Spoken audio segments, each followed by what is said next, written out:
거래 침체로 굶주렸던 거래 활동들이 이것이 지나가자마자 즉시 다시 제자리로 돌아올 것이라고 전했습니다. 네, 안녕하세요. 뉴욕 공인중개사 미나입니다. 코비드-19 팬데믹이 전개되면서 매일 새로운 정보와 파장이 드러나고 있습니다. 저번 영상에서는 5월 말에 급증된 주택융자 신청서에 대해서 이야기 나눠보았는데요. 이번 영상에서는 뉴욕 맨하탄 안에 3월 중순부터 5월 중순까지의 부동산 주택 판매 활동 내역에 대해서 알아보도록 하겠습니다. 이번 코비드-19 팬데믹의 에피센터가 된 뉴욕은 부동산이 주요 산업이라고 해도 과언이 아닌데요.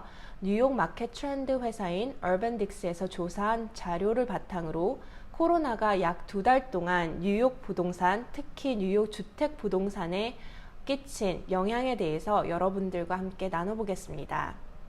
5월 중순 뉴욕시와 뉴욕 주변 도시에 코로나 바이러스로 인한 위기가 조금은 안정이 되고 비즈니스들이 점차 재개되고 있는데요.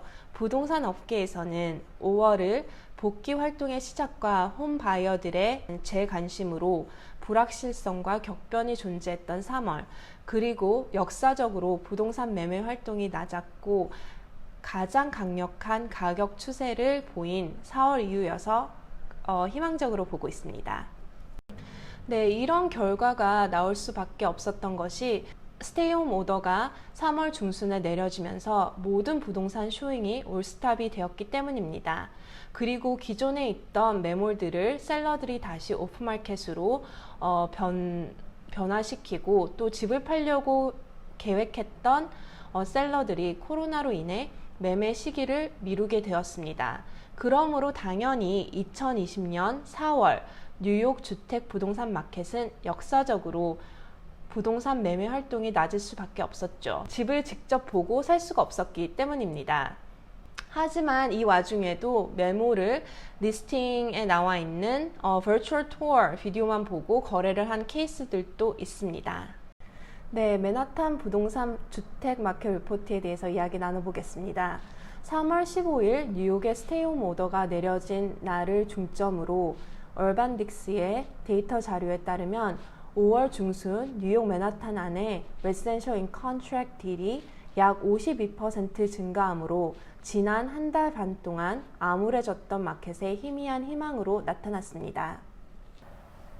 얼반딕스의 자료에 따르면 5월 11일부터 17일까지 계약 건수는 총 47건으로 전주 31건보다 증가했습니다. 이 같은 증가세는 6주 연속 하락의 이후 처음 보여진 것입니다.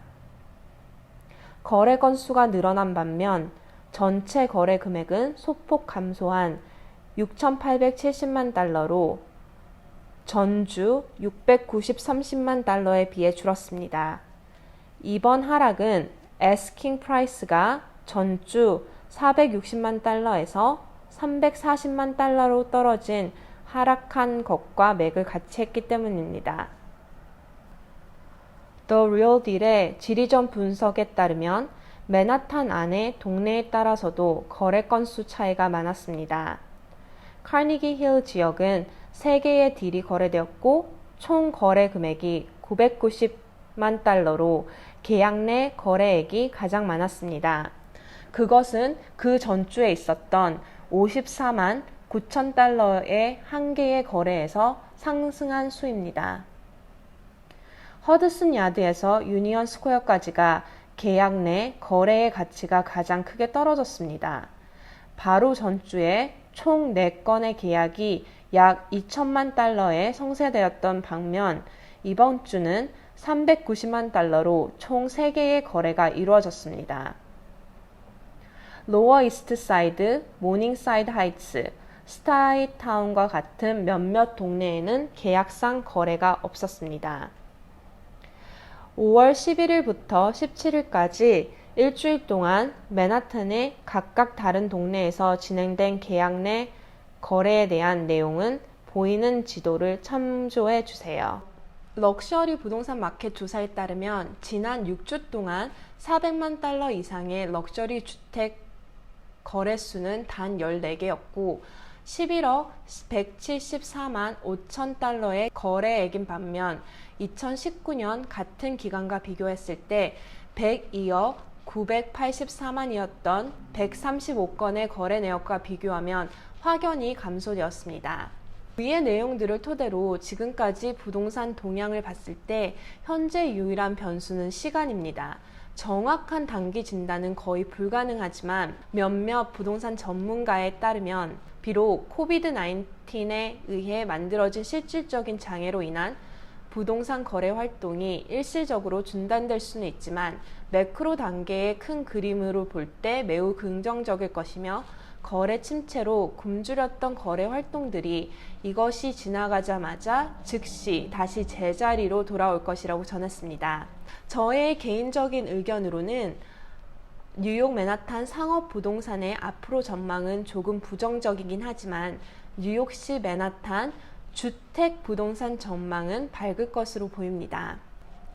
하이엔드 럭셔리 마켓은 주춤하겠지만 미드, 특히 로우 마켓은 코로나 전보다 거래 활동이 많아질 것으로 예상됩니다. 사람들이 집에서 생활하고 일하는 시간이 늘어나면서 주거에 대한 인식이 바뀌고 기준이 바뀌게 되어 뉴욕시 맨하탄 매물들의 인펄슨 쇼잉들이 가능하게 되면 주택 거래 활동이 다시 코로나19 이전으로 돌아오게 되고 더 활발하게 이루어질 것으로 생각됩니다. 또한 앞으로의 실업률과 인센티브 패키징이 주택 부동산 동향에 많은 영향을 끼칠 것으로 봅니다.